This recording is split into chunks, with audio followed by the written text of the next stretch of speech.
Alin nga bang mas maganda, si Suzuki Bergman 15 nakakarating lang dito sa Pilipinas or ang Yamaha Aerox SP version na sa tingin ko namang pumapalag din? Alin dito sa tingin mo ang mas maganda? Alin dito sa tingin mo ang mas sulit sa iyong pera? Magaganda ba talaga itong mga motorsiklong ito or baka hype lang para makabili tayo ng bagong motorsiklo?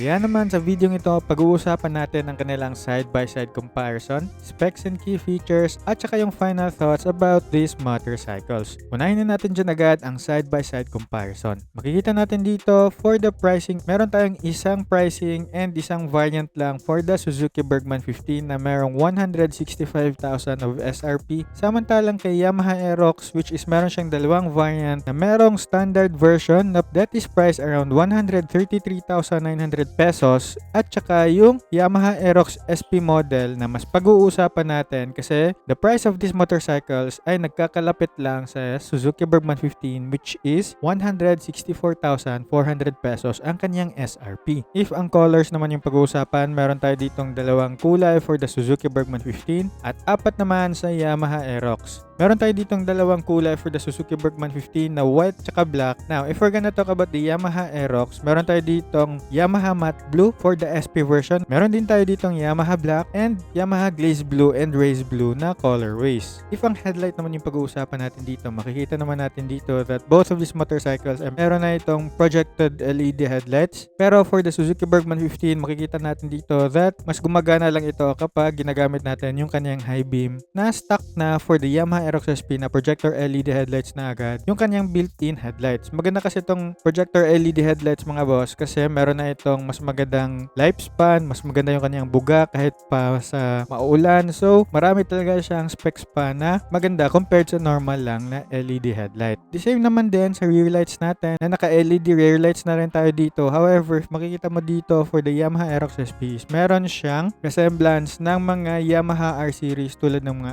R15, R3, R1, yung mga ganon. So, if gusto mo yung mga ganong klaseng feels, then the Yamaha Aerox SP is a very better companion for you. If ang instrument panel naman yung pag-usapan natin dito mga boss, pareho naman silang naka TFT display. So, maganda ito kasi namomodify natin ito, mapa dark screen man, white screen, yung race mode, tsaka yung standard mode, yung mga ganon. Pero for the Yamaha Aerox mga boss, yung standard version niya is hindi naka TFT display. If we're gonna talk about the keyless remote system naman, pareho pa rin naman sila na meron silang smart key system na ang tawag kay Suzuki Bergman 15 is intelligent key system. Pareho na silang naka-keyless, merong mga answer back. So when technology ang pag-uusapan, hindi tayo lugi dito for both of these motorcycles. If utility box naman yung pag-uusapan, pareho naman tayo ditong napakaganda ng naibibigay dito kasi yung underseat compartment nila is parehong pwede magkasya ang standard full face helmet. Makikita natin yan dyan. Plus, meron pang pwede mapaglagyan ng mga bag or mga jacket. Yung mga maliit na pwede mo talagang mailagay sa underseat compartment mo. If we're gonna talk about the charging port naman, pareho naman itong mga motorsiklong ito na hindi nagpapahuli when it comes to technology kasi meron na rin ito mga USB Type-C port. However, dalawa na yung charging port for the Suzuki Bergman 15 kay Yamaha Aerox SP is isa lang. Pareho sila dito mga bossing na merong charging port dito sa kanilang glove box which is sa may left foot natin sa may legroom. Pero for the Suzuki Bergman 15, meron tayo ditong karagdagang charging port sa may underseat compartment storage natin. So that simply means meron tayong dalawang devices na matcha-charge habang nagbabiyahe tayo. If ang wheel type naman yung pag-uusapan, makikita naman natin dito that for both of these motorcycles, pareho silang nakamags. So if aesthetics yung pag-uusapan, maganda talaga tong mga motorsiklong ito. If ang fuel tank capacity na yung pag-uusapan, dito lumamang si Suzuki Bergman 15 na merong 8 liters of fuel tank capacity na 5.5 liters lang yung fuel tank capacity ni Yamaha Aerox SP. Tapos, if ang fuel consumption estimation naman yung pag-uusapan, meron naman tayo dito ang 43 kilometers per liter of fuel consumption estimation na medyo lamang kay Yamaha Aerox SP na 42 kilometers per liter naman ang fuel consumption estimation ni Suzuki Bergman 15. Diyan natin makikita when we multiply it and ask for the total estimated range, makikita natin dito that medyo lamang dito si Suzuki Bergman 15 ng 100 kilometers na karagdagang range dahil sa kaniyang fuel tank capacity. Meron nga pala itong 336 kilometers na total estimated range galing sa 8.0 liters niyang fuel tank capacity multiplied by 42 kilometers per liter na fuel consumption estimation. Samantalang kay Yamaha Aerox SP naman, meron tayo ditong 236 kilometers na total estimated range galing sa kanyang 5.5 liters of fuel tank capacity multiplied by fuel consumption estimation. Nakadepende pa rin yan paano ka mag-drive and paano ka mag-accelerate ng motorsiklo mo. So magdedepende pa yan, baka mas bumaba pa or mas maging efficient. So it really is up to you. Pero malaking tulong dito ang kalamangang 100 kilometers na dagdag na range for the Suzuki Bergman 15. Ngayon naman, if ang gulay board yung pag-uusapan, unfortunately wala tayong additional help galing sa spacious footboard or aka gulay board mga boss, kasi dito na nakalagay ang ating external fuel lid, in which wala tayong gulay board dahil dyan, pero dahil nga kay Suzuki Bergman na more on the maxi scoot yung kanyang design, meron naman itong karagdagang footrest extension when we're gonna talk about long rides or even your dailies. Now, if we're gonna talk about the auto start stop system naman, makikita naman natin dito that the Suzuki Bergman 15 and the Yamaha Aerox SP is pareho silang merong auto start stop system. Pareho naman sila ng function na kapag nakaandar yung makina tapos bigla tayong naka full stop sa isang matraffic na daan kasi naka-stop yung ating signal light, the engine will automatically switch off para makapagdagdag ng fuel efficiency sa ating fuel consumption. If ang built-in hazard switch naman yung pag-uusapan, dito naman natin makikita na napaka-ganda ng technology na ibibigay dito ni Yamaha Aerox at saka ni Suzuki Bergman 15 kasi pareho na sila merong hazard switch. Makikita natin sa left side ang hazard switch for the Suzuki Bergman 15, samantalang kay Yamaha Aerox naman is nasa my right hand switch yung kaniyang built-in hazard switch. If we're gonna talk about the tubeless tires naman, makikita naman natin dito that both of these motorcycles ay meron ng tubeless tires and napakagandang feature na yan kasi if ever mang magkaroon tayo ng aberya sa mga gulong natin na wag naman sana, and that simply means mas madali itong ma-repair and mas madali yung troubleshoot compared sa mga tube type pa ng mga gulong. If we're gonna talk about the kickstart naman, unfortunately for both of these motorcycles ay wala ng kickstart para sa mga motorsiklong ito. So kailangan lang talaga natin maging aware and kailangan natin i-monitor yung mga battery voltage natin, which is makikita naman natin din yan sa ating mga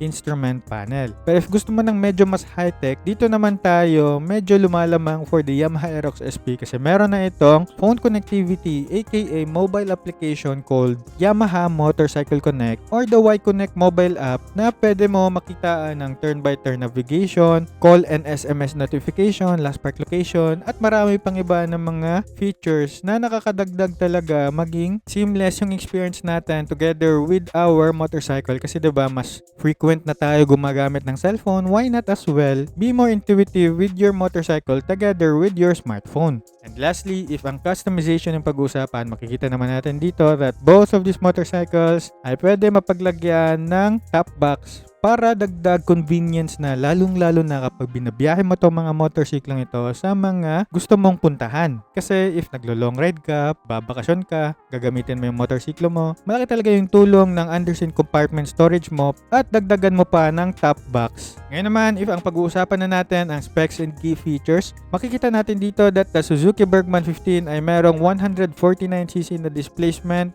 samantalang kay Yamaha Aerox SP is 155cc displacement na naka-liquid cooled for both of these motorcycles. 14.2 horsepower ang kanyang power dito na may 8,500 RPM for the Suzuki Bergman 15, samantalang kay Yamaha Aerox SP is 15.2 horsepower at 8,000 RPM. If ang torque naman yung pag-usapan, meron tayong ditong 14.2 Newton meters at 6,500 RPM for both of these motorcycles, so pareho sila. Pero lamang naman dito si Yamaha Aerox SP na mayroong 11.6:1 na compression ratio, samantalang kay Suzuki Bergman 15 naman is 10.6:1 lang. And lastly, if ang bore stroke ng pag-uusapan, meron tayo ditong 57.3 by 57.9 for the Suzuki Bergman 15 and 58 by 58.7 naman for the Yamaha Aerox SP. So if we're gonna talk about the spec sheet, makikita natin dito na napaka-kaunti lang talaga yung kanilang kalamangan. Pero mas pag-uusapan natin ang kanyang key features maya-maya. Kasi makikita natin dito sa kanilang dimensions, dito naman both of these motorcycles ay hindi din nagkakalayo. Pero if ang seat height yung pag-uusapan, kung mas pabor ba sa Pinoy average na seat height,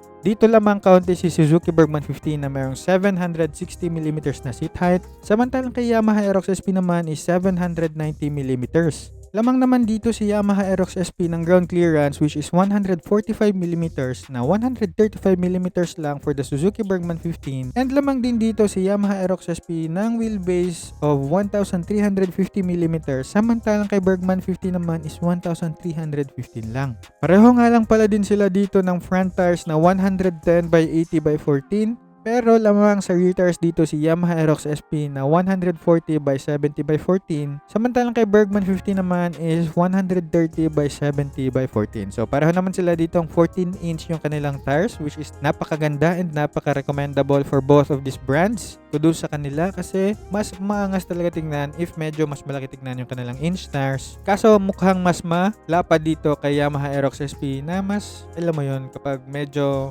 malapad talaga is medyo may angas tignan. Now, if we're gonna talk about the key features naman, makikita natin dito that both of these motorcycles talaga ay nag-o-offer ng napakagandang mga specs to price ratio. However, if makikita natin dito, naka-dual channel ABS na si Suzuki Bergman 15 dito, samantalang kay Yamaha Aerox SP is naka-single channel ABS lang. Pareho na nga pala sila dito naka-disc brake sa harap at sa likod, pero naka 2 valves lang si Suzuki Bergman 15 na 4 valves na for the Yamaha Aerox SP. Naka-traction control na nga rin pala tayo dito for both of these motorcycles. Naka-CVT auto na si Suzuki Bergman 15 pero naka-YE CVT na dito si Yamaha Aerox SP. Meron na nga rin pala tayo dito ang ACG starter, also known as the silent starter for both of these motorcycles. So hindi ka makakarinig ng masyadong ingay dito kapag ini-start natin tong mga motorsiklong ito. Naka-auto start stop na rin tayo dito. Pareho na rin tayo dito ang naka-dual rear shocks and makikita natin dito naka-debaso na rin tayo dito for both of these motorcycles or sub-tank.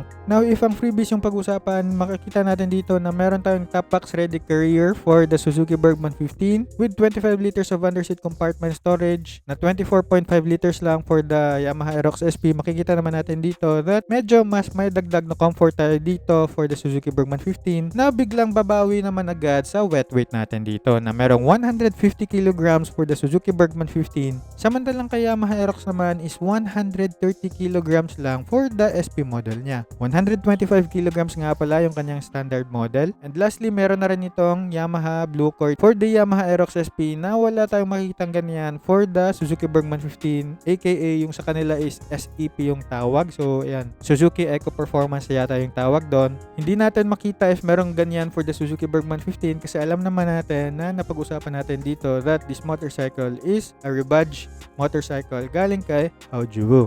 Pero ang linamang naman dito ni Suzuki Bergman 15 is meron itong TPMS, also known as the Tire Pressure Monitoring System, na makakapagdag ng awareness sa atin kapag bumabiyahe tayo sa mga malayo na lugar if kailangan naman talaga natin magpahangin for both of these tires para mas panatag tayo kapag binabiyahe natin ang motorsiklo natin. And again, i-mention ko lang ulit, meron tayo ditong 336 kilometers of total estimated range for the Suzuki Bergman 15. Samantalang kay Yamaha Aerox SP naman is 236 kilometers of total estimated range. So for the price, makikita natin dito 165,000 pesos for the Suzuki Bergman 15 and for the Yamaha Aerox SP is 164,400 pesos. Kaya naman, pag-usapan na natin ngayon ang final thoughts natin about these motorcycles. Makikita naman natin dito when we're gonna talk about the all-in-all experience. I think medyo mas may premium na experience dito si Suzuki Bergman 15 mga boss, ano? Napakaganda ng mga binibigay niya dito, ano? Meron siyang top box ready na grab bar, dalawang charging port, medyo mas malaki kaunti na underseat compartment, naka TFT display na agad, parehong naka 14-inch yung front and rear tires niya, and meron na rin siyang dual channel ABS at saka TCS na traction control, tapos TPMS pa na tire pressure monitoring system. I think medyo mas may premiumness ka talaga makukuha dito for the Suzuki Bergman 15. Pero if we're gonna talk about arangkada, yung mga ganong klaseng technology, dito naman lumalamang si Yamaha Aerox SP, especially na naka 4 valves na ito, na 2 valves lang for the Suzuki Bergman 15. Then that simply means medyo may makikita kang kaunting dulo dito for the Yamaha Aerox SP, pero hindi pa naman natin nakikita yung mga other videos, ano, if may gumagawa man ng mga speed comparison. Pero if pang-araw-araw lang, I think hindi ka naman masyadong mag-iisip niyan. Especially if hindi ka yung tipong tao na laging nagkakarera or laging gustong mauna sa kalsada, yung mga ganon, I think okay lang naman yung 2 valves, pero if bibil ka lang din naman, 'di ba? Ayan. Dito na tayo dapat mag-usap na the Yamaha Aerox SP is medyo may lamang dyan, especially for the price that we're talking na 164,000 for the Yamaha Aerox SP tapos 165 for the Suzuki Bergman. Nakadepende talaga sa'yo, alin dito yung makikitaan mong mas may potential na gamitin mo pang araw-araw eh. Other than that, I think the Suzuki Bergman 15 is a better choice for me. Pero hindi din naman natin sasabihin dyan na the Yamaha Aerox SP is not a bad deal if ito yung kukunin mo.